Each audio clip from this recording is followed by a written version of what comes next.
All right. Hi, everyone. So, this is another Mindgasms Quickie, and this one is called No One Has the Moral High Ground. I've been thinking about this a lot lately because I've gotten into disagreements with people and have talked to some of my friends who've gotten into similar disagreements. And it seems like often the biggest issue that causes these vehement disagreements in people, and even in people who usually can agree to disagree about things, is people thinking they have the moral high ground. And I've had personal experience with this lately, with particularly radical radical leftists, I would say, and also really Christian people, or at least it's reminded me of my interactions with extremely Christian people throughout my life.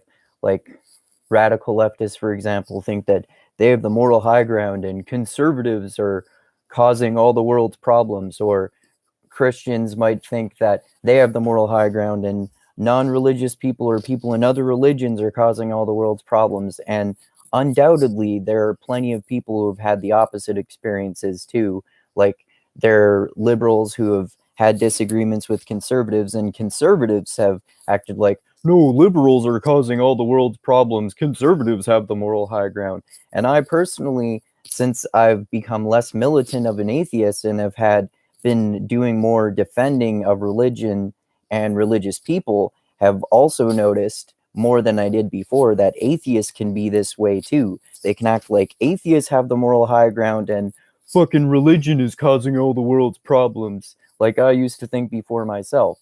But this is just a fucking dumb way of thinking. And it's easy for anyone to slip into thinking this way though, because it's like extremism of any kind provides simple answers to the world's problems. Oh, it's just them. It's just those other people who are causing all the world's problems. It's simple how we can fix this. If we just remove them and we just use this ideological position. It's not, but in reality, it's not that simple.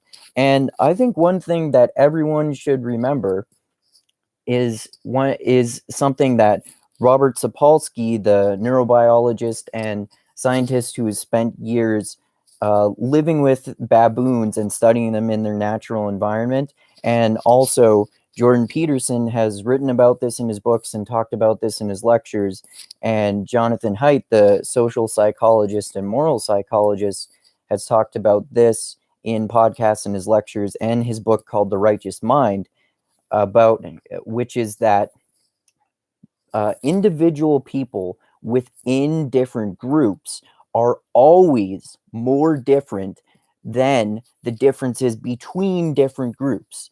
So, for example, like the people I mentioned, individual liberals are always more different than liberals are from conservatives, and vice versa.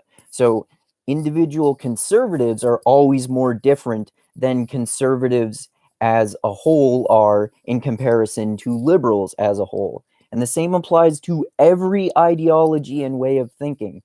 Atheists, as a individual atheists, which I have been trying to stress to people lately, because people also sometimes assume that all atheists are all the same, are more different than atheists individually than atheists as a whole are in comparison to religious people. And one thing I've been learning a lot more recently as well, and why I've become friends with one of the major reasons, anyway, that I've become friends with some Christians is that individual Christians are always more different than Christians as a whole are in comparison to non-believers or people of other religions.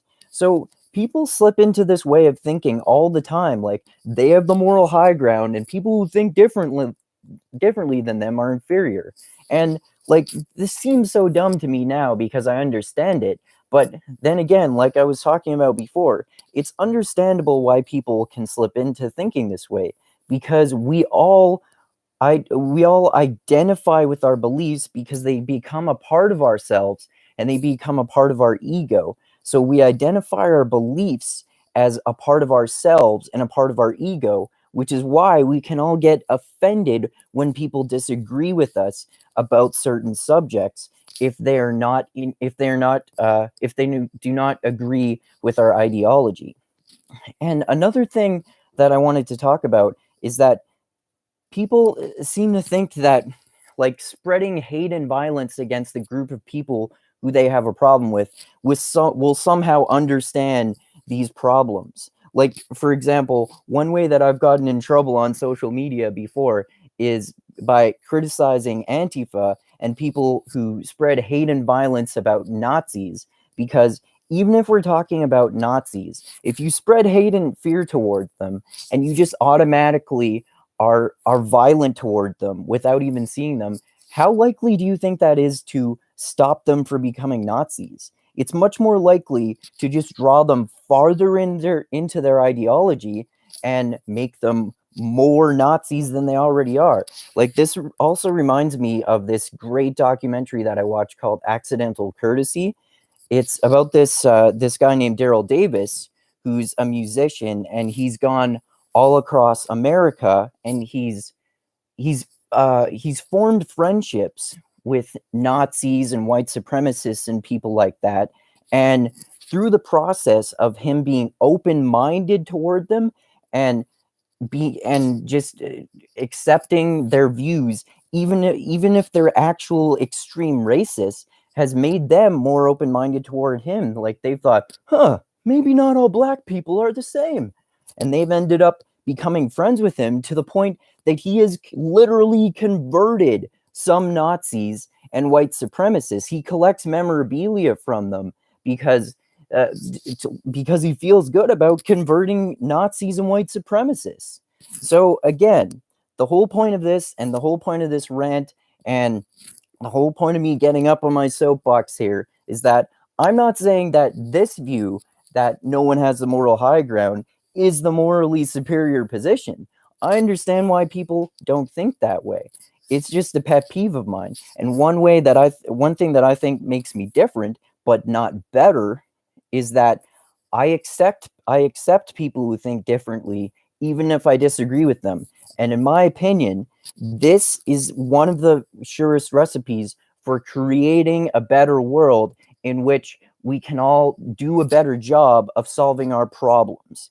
Because another thing uh, that Jordan Peterson, Jonathan Haidt, and I think perhaps also Robert Sapolsky seem to agree on, is that we need people of every political ideology in particular in order for societies to function properly. So, like, we need liberals to correct conservative biases, we need conservatives to correct liberal biases, and we need libertarians to correct conservative and liberal biases, and we need liberals and conservatives to correct libertarian biases. So, even if people want to follow any one particular way of thinking, that's fine. But we need all of these people for societies to function properly.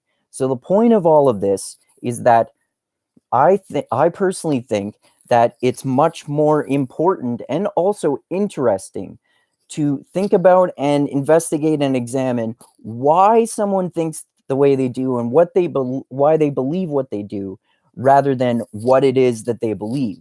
And like I said, I think that if we all can try to do this more, and no one is perfect at doing it, of course, because we're all human and we're all imperfect and we all make mistakes, I think that this approach can be much more likely to lead to a more prosperous world in which we can all get along enough to try to solve some of the major world problems that will affect us all as a species if we keep being as divided as we currently are, perhaps increasingly in our current Western modern culture. All right.